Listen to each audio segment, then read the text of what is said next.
একটা সুস্থ গ্রহণযোগ্য নির্বাচন চাই, যে নির্বাচনে সবাই তাদের ভোট অধিকার প্রয়োগ করতে পারবে, যেটা দখলদারি হবে না, যেখানে সিল টাকানো হবে না, বাক্স চুরি করা হবে না, ছিনতাই করা হবে না, অবৈধভাবে দিনের ভোট রাত্রে করানো হবে না, এবং অবৈধভাবে কাউকে ডিক্লার দেওয়া হবে না। এরকম সুষ্ঠু সুন্দর এক পরিবেশে নির্বাচন চাই।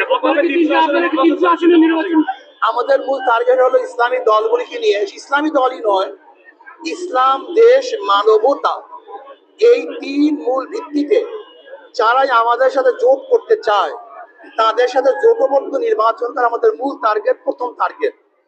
যদি জোট না হয় তখন ভিন্ন পরিকল্পনা থাকবে ইনশাআল্লাহ। এখন যে সিইসি আছে, এই সিইসির অধীনে আপনারা কি মনে করেন যে নির্বাচন অবাধ এবং সুষ্ঠু? এখন পর্যন্ত উনি কোনো নির্বাচন উপহার দেয় নাই, কাজে ওনাকে আমরা এই কথা কিভাবে বলে জিততে পারবেন না।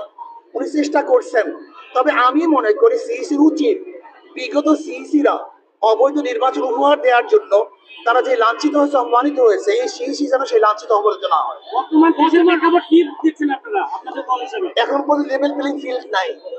এখন দেখতেছি একটা দল মানে বিএনপি, তারা জবরদখল করতেছে, চাঁদাবাজি করতেছে, তারা প্রেসার ক্রিয়েট করতেছে, মানুষের কণ্ঠকে রুদ্ধ করতেছে, তারা অবৈধভাবে মেয়র হওয়ার আগে নিজেরা মেয়রের চেয়ারে বসতেছে, তারা জোরপূর্বক আইনকে নিজেদের পক্ষে রায় দেওয়ার জন্য বিচারকদেরকে প্রেসার ক্রিয়েট করতেছে। যদি এরকম হয় তাহলে লেভেল প্লেইং ফিল্ড থাকবে বলে আমার মনে হয় না। গ্রহণযোগ্য নির্বাচন হবে না, জানি না।